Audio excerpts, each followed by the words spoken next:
vs.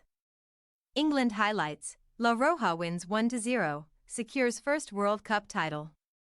The 2023 FIFA Women's World Cup came to a close Sunday on Fox and the Fox Sports app with a thrilling matchup at Sydney's Stadium, Australia, where Spain defeated England 1-0, en route to La Roja's first World Cup title all-time. Spain survived nearly 15 minutes of stoppage time to secure its first World Cup trophy. A left-footed strike from fullback Olga Carmona in the 29th minute was part of a dominant first half for Spain that proved to be just enough to hold off England. Spain's win marked the first time a new World Cup champion was crowned since 2011. Check out our live coverage below, featuring analysis from Fox Sports' Michael Cohen. Setting the stage. The World Cup Now crew and Fox Sports lead soccer analyst Alexis Lalas previewed the match live on social media ahead of kickoff. Pre-game. 1th minute, we're off. Just like that, things got underway in Sydney, and the competition was heated from the very start. 5th minute, on the move. The introduction of Paraluelo into Spain's starting lineup dropped forward Hermoso back into more of a center-attacking midfield role. She occupied the space behind Paraluelo when Spain was in possession and appeared to have a license to float from side to side and get on the ball wherever possible. Meanwhile, Hemp took an early shot for the Lionesses, but Call had other plans. 9th minute, eyes on the prize. Spain has been the best team in this year's tournament at keeping the ball and dominating matches with volume passing. For England, playing a more defensive game and keeping a shape for long stretches without the ball isn't something the Lionesses do very often. One thing to keep an eye on early was how England responded to having less possession than in past games. 15th minute, finding a rhythm. Early possession numbers, 58% and 78 passes for Spain, 42% and 42 passes for England. England will have to be content to play on the counterattack. 16th minute, woodwork. A beautiful layoff by England wingback Daly on the left side of the penalty box teed up a first-time shot from Hemp. The shot had Spanish goalkeeper Catacol beat but rattled off the crossbar in what was the chance of the match for either team up to that point. 20th minute, back and forth. An early heat map for Spain showed a clear intention to build down the left-hand side with the trio of Carmona, who scored what proved to be the winning goal in the semifinals on a fizzed shot from outside the box, Hermoso and Caldentey working some excellent combinations to stretch England's defensive shape. A real cat-and-mouse game in strategy in the first half. 29th minute, goal. Spain leads 1-0. 2 games, 2 goals for Carmona. It was her strike from outside the box that propelled Spain into the final. And now she surged into the box for a low finish into the bottom right corner after a turnover from England in the middle of the park. Beautiful placement and control. Spain is 5-0-0 WDL in this tournament when scoring first, and 5-1-1 all-time when doing so. What's more, Carmona is the 7th player all-time to score in the semifinals and the final at the same Women's World Cup and is the 4th youngest goalscorer in a final at 23 years and 69 days old and the youngest since Alex Morgan in 2011. What was interesting about how the game had unfolded up to that point was England's clear intention to counterattack at maximum speed whenever it won possession. Most people assumed Spain would win the possession battle. But England was compounding that discrepancy by playing at 100 miles per hour and hardly even trying to keep the ball. As soon as Spain turned it over, England was going direct to goal with counterattack after counterattack. It was a bit surprising and a strategy that opened the Lionesses up to early fatigue. Fair to wonder if manager Wiegman will tweak that approach at halftime.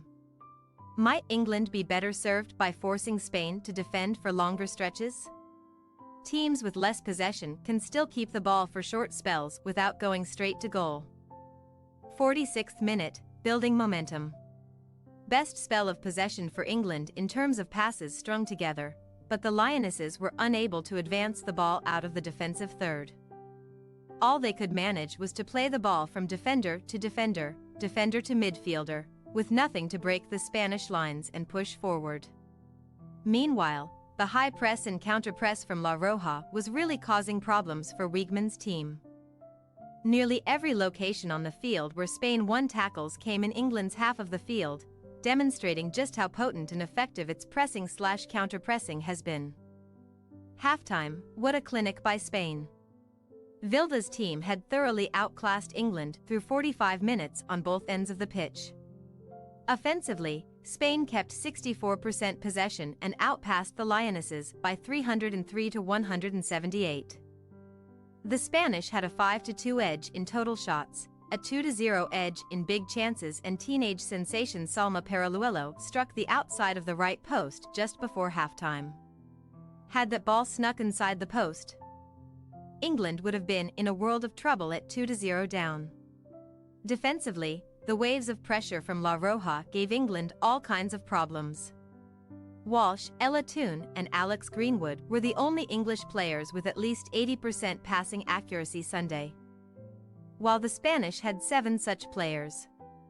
The high press from Spain made it difficult for England to play out from the back, which forced the Lionesses to rely on speculative long balls toward forwards Russo and Hemp. And the counter-press from Spain, which rockets into gear the moment La Roja gives the ball away, afforded England no time to breathe and reset. There was plenty for Wiegman to ponder at halftime. Does she commit to playing a lower block defensively and fortify the penalty area with extra bodies? Does she change shape by converting from a back 3 to a back 4? Does she introduce star attacker James? There are no easy answers for a team that struggled to keep possession and dedicated 17.4% of its passes to low-percentage long balls in an effort to generate counterattacks. 48th minute, mixing it up. Sure enough, Wiegman made 2 personnel changes and a formation change at the break.